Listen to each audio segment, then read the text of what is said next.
On today's episode of On the Ropes with Josh Shernoff, I sit down with Alicia Atout. Later, I shine a future star spotlight on Cameron Hall. But right now, Alicia Atout is on the ropes. I am joined now by Alicia Atout, the queen of interviewers. I'm still trying to come up with something cool for myself. I feel like king is a little too much for me. But thank you so much for taking the time to be with us here. We'll jump right into it. How did you get into interviewing in professional wrestling? It's a long story, so I'll keep it short. It's been a busy day here at MLW. Hey, that's fine. You take as much time as you need. I have to interview the interview queen. It feels so weird for me being asked the questions always. I'm like, oh gosh, I don't like not having control. It's weird. But it started when I was about 16 or 17 years old. I would always write in class stuff in my journal, and I'd actually do song reviews. And when my parents found out, they were like, hey, why don't you just start posting this online? At least it's like a creative outlet, and it's not just going to sit in your notebook. Sure. So I started doing that. And then after doing that for about 6 months, I went to a concert for a band called Bombay Bicycle Club, and they're like one of my favorites. And my sister drew some artwork for the band, and so I tweeted them randomly out of an account I don't even use now. And I tweeted them randomly saying, hey, do you mind signing this for my sister after the show? And they're like, yeah, no problem. So I watched the show. I'm taking pictures on this dinky little crappy, not even HD camera. And then when we get to meet them afterwards, my dad goes, why don't you ask them 2 questions? Like, just have fun with it. I was like, no, what are you talking about? Like, no, this thought's never occurred to me, but I do it anyway. And that was the beginning of my interviewing career. I asked them 2 questions, 2 silly questions. I used to call them 2Q video interviews. And so that was the start. Then I started interviewing bands, and I started posting these interviews, and it started to catch on. And I started working with labels from Universal to Warner to Sony, and they would start pitching me artists. And then it got to a point where they realized, like, this girl's hustling. She is at shows 6-7 nights a week in Toronto. I wasn't even legal yet to, like, go to half of these shows. And for me, it was a hobby. I was like, I get to meet all these amazing bands. I don't have to pay for concert tickets anymore. Like, this is the life. But then I got to a point where stuff started getting fairly popular. And the biggest turning point was when I got to interview Metallica and Motorhead. And people started to really take me seriously. So once the site got to a certain point, my dad, once again, being kind of my business manager, he was like, hey, you should start interviewing wrestlers. And this was about 3 years into the music stuff. So were you a wrestling fan? Since I was like 2 or 3. Okay. Yeah, this wasn't just where did wrestlers come from in this? Okay. I was going to mention, for sure. That makes sense. I've loved it for so long. And so I started interviewing wrestlers. And then that started getting popular on my channel. I had this whole new fan base, no backlash from my music fans, which was awesome. I was so scared of that. And then I was at a local promotion interviewing all their talent. They're like, hey, we need a backstage host. Are you interested? Our talent loves you. And I was like, again, I had that moment where I'm like, I'm about to cry. Like, this is so new for me. I don't have to do any of this. But new opportunities, I never say no. And then that kind of went from local promotions to doing bigger local stuff, then to TV, and then to pay-per-views, and now I'm signed. So that's kind of, it could have been longer, but that's kind of my attempt at a long story short there. No, it's really interesting how you went from the music to wrestling, and how the wrestling really took off, because you wouldn't think that you'd get higher than like a Metallica and a Motorhead in the entertainment business in general. And then you kind of went into this whole new thing with wrestling. What would you say, gearing towards wrestling, because we're here on Fight, gearing towards wrestling, what would you say has been maybe one of the biggest challenges for you?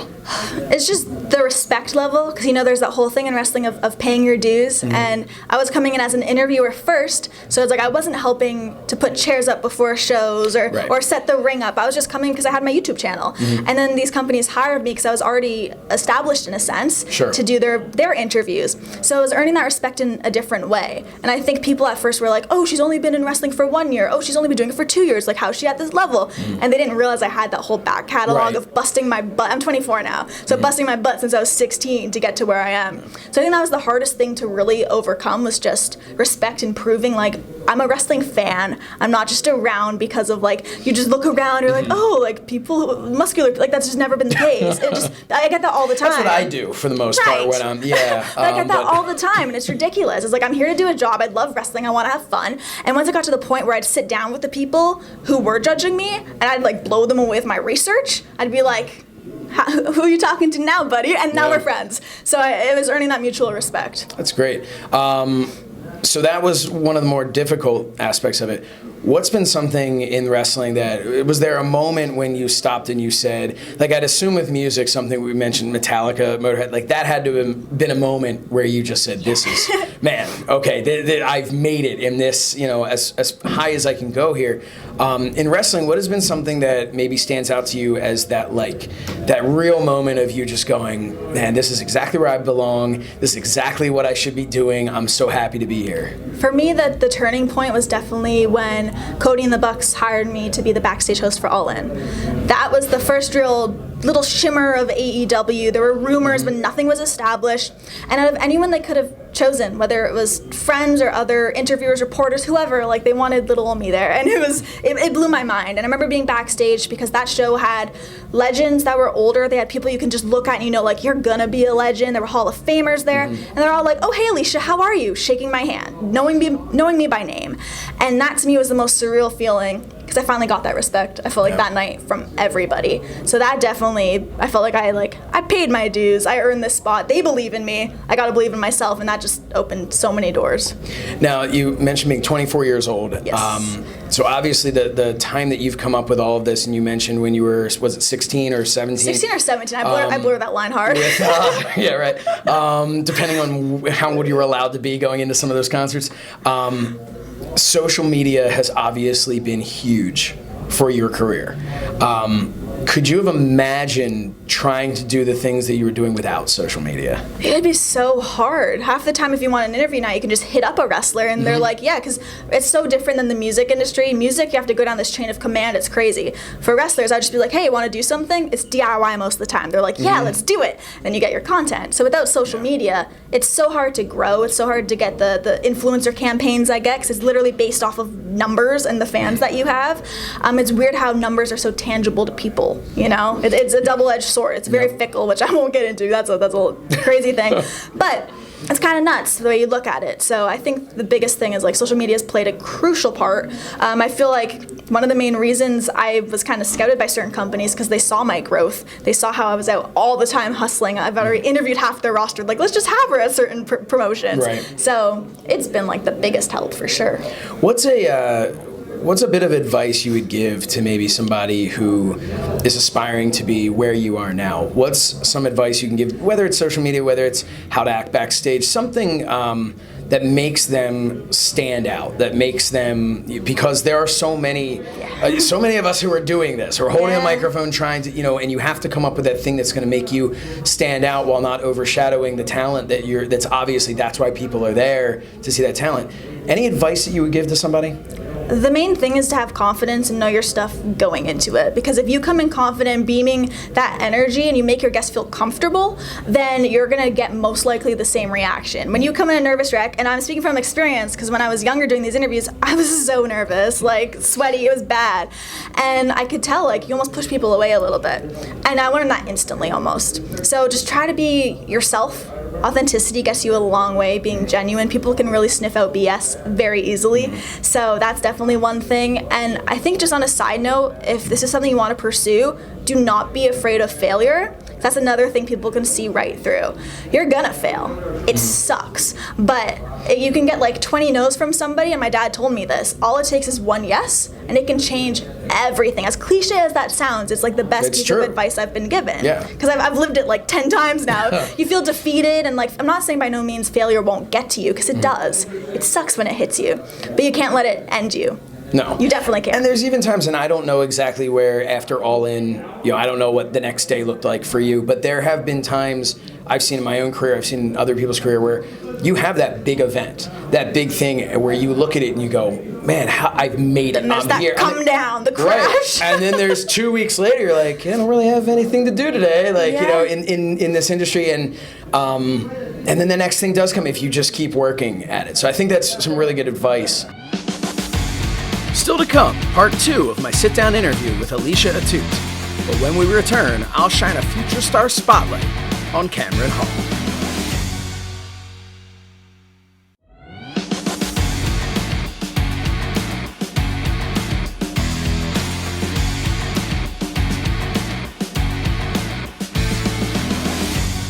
All right, we are here right now on a segment that we like to call here the Future Star Spotlight. And our future star who's with us today is Cameron Hall, also known as RC. Yeah. Thanks for joining us, man. Josh, I appreciate the opportunity, man. Yeah, absolutely. So you and I go way back. You've had me on your radio show, Completely Damaged, Monco Radio, a number of times. Where Music and Minds Meet. Where Music and Minds Meet. I love being there. Well, what we want to get into now is what you're doing in the wrestling business. You have been going to the Monster Factory, you've been going to a lot of conventions, and you've been interviewing talent. How has that been going for you lately? It's going fantastic. Literally, I've been trying to challenge myself by not just doing professional wrestling, but kind of like, going to Comic-Cons and interviewing people that I don't really know too much about to test myself, and try to take it one step higher, as we like to say in the business. That's a quote that you guys have on your show. So tell us a little bit about your show, Completely Damaged. Well, do you want the radio aspect or the everything video? In general? Because I think it's kind of neat that you have that radio side of it, and then you also have the video side as well. Well, the video, we got thrown into the video about, maybe 12 years ago. Okay. And me and my mentor, best friend, Matt Porter, we would go to a convention in Allentown. I forget what the name was, Merchant Square in Allentown, and got thrown into interviewing Terry Funk, Tito Santana. Bill After put me in the figure four. Thank God my security guard Matt was there and stopped him. That's good. Yeah, that guy can't be trusted. No, man. But like just getting thrown in and being in front of all these guys and just and gals and being able to interview them, like I got hooked right away. And then you try to find yourself, find out what you want to wear and your gimmick and, Well, yeah, and that's something I wanted to talk to you about. What do you do to stand apart from everybody else? Like, I know we've talked off air about this. We've talked on your show, on the air.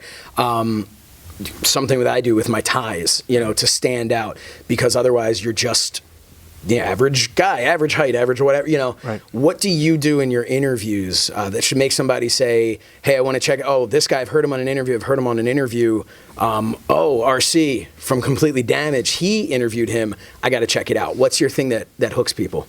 Well, I mean, the suit, first and foremost, you always want to present yourself. And I guess my slogan, don't keep it nice and neat, keep it completely damaged. And so where does that come from, Completely Damaged? Well, my friend Brock had a show called Mint Condition.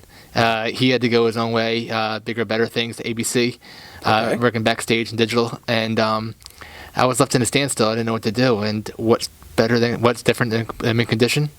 Completely damaged. What happens in the ring? You get completely damaged. That's fair enough. So, yeah. So tell us a little bit, obviously, at this point, while you have been given the opportunity or created the opportunity for yourself to interview some top stars and legends in the business, you also have what we like to call a shoot job. So what do you do outside of wrestling right now? I'm very privileged because I have, I'm actually an enhanced rehabilitation therapist. Okay. I work with, actually, my co-host, Arthur. And, yes, the Bullet. Yep, and get to hang out with him and see him progress in life and, in radio. And, I enjoy it because a little fact about me, my son has high-functioning autism. Mm-hmm. So if I could get training and better someone else's life and apply it towards my own son, I think that's a win-win. Absolutely. And was your son the reason you got into that field, or was it more of a coincidence that you happened to already be in it? A coincidence, yeah. Just kind of, I was looking for a job. Ben, the bearded one, let me know, you heard on Damage Radio in the past, found out he was his brother. I didn't know. Wow. I showed up to the house and I see him coming down the stairs, and it all kind of evens out. Like, I don't have experience in this field, but you got heart. If you have heart in this business, or you have heart, when you want to do a job and you feel passionately about something, you're going to go all in. And that's very well said. And I think that is something that kind of, you mentioned in this business, that's something in the wrestling business you have to have. Because, we mentioned the gimmick or the suit or whatever it is that's going to make you stand apart. But it's also incredibly important to have that perseverance. Right. Because, we've talked in the past, and you can be the most talented, and that doesn't really guarantee you anything at all. So to be able to keep working and know that you can do that. Why this? Why interviewing wrestling? You talked about how you were hooked when you went with Matt Porter. You talked about how it hooked you, but what is it that hooked you about it? Is it just from being a fan, or what is it that made you say, this is what I want to do? Well, watching wrestling in the 90s, the promos, I love the promos, and I love to hear your story. How you got started in the business, some of your favorite matches, and being able to be someone different, be a character, and be able to interview someone and get to know someone. That's why I love it. I love professional wrestling. I love being able to interview, and Yeah. How do you come up with some of the questions? When I've done your radio show, which we just did it earlier, 2 days ago, I was on your show.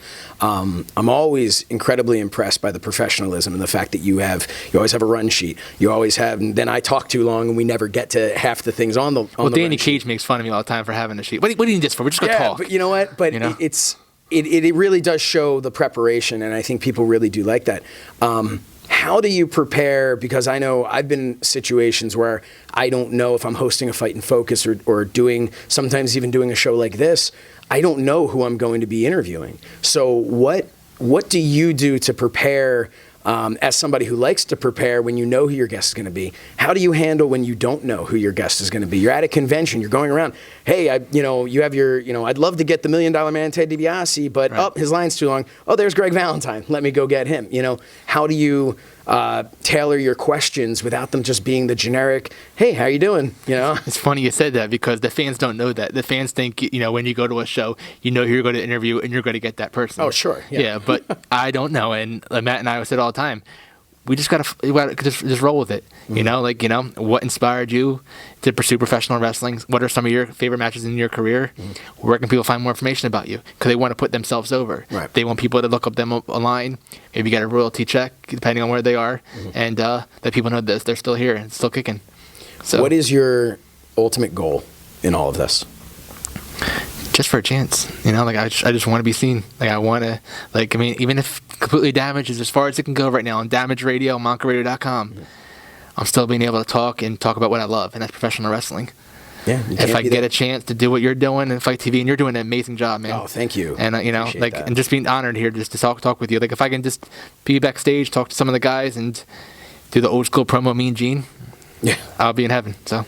All right. Well, hey, I wish you nothing but the best. This was fun for me to be able to have an opportunity to kind of bring you into my world, since I'm always coming onto your show. Right, and this is fun, man. I enjoy talking it. about myself. So it's nice to get to talk about you a little bit. Thanks, man. Wishing you nothing but the best. Tell everybody where they can find you on social media and how maybe they can listen to, because we talked about Monco Radio, Montgomery County Community College in Blue Bell, Pennsylvania. So maybe if they're not local here, where's somewhere that they can still listen to Completely Damaged? Well, first, family and friends, I appreciate you guys supporting me once, and everything I do. And CompletelyDamaged.net, Podomatic.com/CompletelyDamaged, Instagram, Completely Damaged, Twitter, Completely Damaged. Check us out. We got guys like Josh on the show. We had Heidi Lee Morgan, Mike McGurk call in, Gilberg.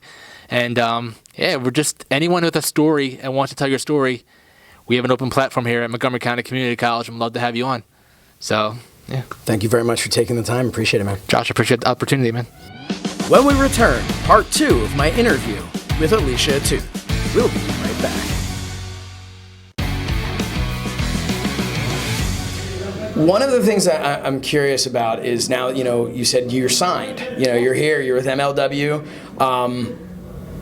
Do you have any other goals in, whether it's in wrestling, whether it's anything back in music? Do you have any other goals that are in mind, kind of a short-term goal, long-term goal for your career? Obviously, you're very happy where you are right now. Yeah, definitely. Any goals that you have in mind? One thing I really want to do, and I feel like it's definitely tangible, is I want to be one of those names where you think about interviewers, whether it's a decade from now or 2 decades, you're like, you know what, I can think like generation or whatever, like Mean Gene, Renee Young, Alicia Atout. I would like to be in that line. By no means am I aging you, Renee, I love you. I didn't mean it that way, but in my mind. The old-timers like Renee Young, she said it. She's barely older than me.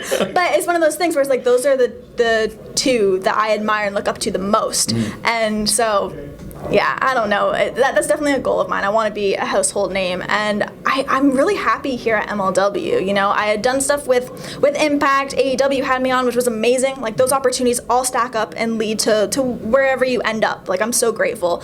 But walking into MLW, it just felt like home. The locker room is just so nice. I never feel judged. I get to put in my input whenever I want to, and it's just a really good environment. So staying here for my multi-year deal, that's already an achievement I didn't even know if it would ever come to me. Yeah. So that was something I wanted to tick off, and I literally ended 2019 with that. So I feel very fresh starting 2020. Yeah, you're kicking off this new decade. Yeah, and goals are fickle for me because I like setting them because it's, I like striving for stuff, but at the same time, it's not necessarily a fear of failure, but it's when's it gonna happen? In the back of my mind, I'm it will one day. but when? And I hate waiting. So it's like, I always like setting goals, but at the same time, I'm kind of thinking to myself, like, we'll just kind of like ride the wave. It's been great so far. And you have to enjoy the time while you're here doing 100%. this. What's something about going back to, because I just think it's fascinating what you achieve so much in your interviews in music that, that I know myself I didn't know about until we were talking about it. What's the difference, the biggest difference you've seen between that industry and this industry? You talked about getting the people for content. That's a huge thing. Obviously, that's a big thing. But what's the, it's all performance-based entertainment. Obviously, this is far more athletic. But what is a big difference that you've found having been at these massive shows, these massive stars, be it in pro wrestling or in music? Are there any differences or any similarities? I feel like the biggest similarity is that DIY ethic, because whether you're a band, you're playing to nobody half of the time, like you're hustling, you're driving from city to city. I mean, think about it. When you're a wrestler or a musician, you wake up, you either drive or fly to wherever you're playing, you prep all day for your 5-minute, 10-minute spot, or if you're a band, your 30-minute set, an hour if you're lucky and headlining, it's all about hustle and drive. Then after that show, you have that come down, or you're on a high because you're so happy, and then you do it all over again the next day or the next weekend. So that's the biggest similarity. But as far as differences go, I feel like bands, they're like little families. And in wrestling, I feel like I have this like huge traveling circus of a family. And it's like you won't see someone for 5 months and you're at the same show and it's like no time passed. So I had to have to say that's probably the biggest difference that I have noticed. It's a lot more welcoming. It's definitely bigger because you're working literally with groups of people. Right. And it's a lot more fun in a sense where I'm not saying musicians aren't fun by any means, but like you're dealing with these crazy characters and off the wall people and scenarios. And in my position, I do music always behind the scenes, whereas here I get to be in front of a live crowd, which is something MLW has given me the opportunity to do. I've only done that once before, so now I get to do it like 3 times a night when I'm with them, and it's crazy. It's so fun. So those are probably the biggest differences. I don't know, I feel like maybe I'm doing more wrestling because I've just been having like a really good time. Well, it's great that you can't be doing something wrong if you're having as much fun with your job as you seem to be having. I hope that's how it is. No, I think this is great. So is there... The last question here, usually I'll end a question with what type of legacy do you want to, you kind of said that with being, you have your Mean Gene, you have your Renee Young, and then, Renee Young decades ago, she's so old. Sorry, Renee, I didn't mean it that way. And, so what I'm curious with you is there anything in this business that really stands out that surprised you? Something that you did not anticipate that has really surprised you in a good way, in a bad way, whatever it is, hopefully in a good way, but something that's really surprised you about the pro wrestling business? There's been a good thing and a bad thing. The bad thing's probably how cutthroat and just rude people can be. I hadn't really experienced that in wrestling or in music. A lot of people are just kind of like la-di-da and aloof sometimes, but they're not mean. There's a lot of people who are just mean-spirited I don't know why. I don't know if it's climbing to that top spot. I'm not quite sure. But there's a lot of menacing stuff that goes on behind the scenes, so you really have to surround yourself when it comes to that traveling circus of a family with good people. That's one of the biggest things. As far as pros go, something I never expected is like the more burly and menacing and intense people are in gimmick, the nicer they are. They really are. Like look at one of the most hardcore men of all time, Mick Foley. One of the most genuine sweethearts I've ever met. Jake the Snake had the most intense, terrifying promos when I was a kid. Like he freaked me out. So nice. So that's something that completely shocked me. Like the meaner they are, the nicer they are. So that's a takeaway for sure. They get to let that side out of them on TV. Totally. And then, Well, thank you so much for taking the time. I really do appreciate it. As an interviewer myself, it is. I joked in the beginning, but it is really nice to be able to sit down and interview somebody who has had so much success. And I wish you nothing but the best and continued success. Thank you so much for having me on. This has been absolutely lovely. I'm really glad I finally got to do some more with Fight. Like that's exciting. We're happy to have you. This was awesome on your end, so thank you for having me, and best of luck going forward. Thank you very much. Thank you to my guests. I hope you enjoyed today's episode. Join us again next time for another edition of On the Ropes with Josh Shernoff.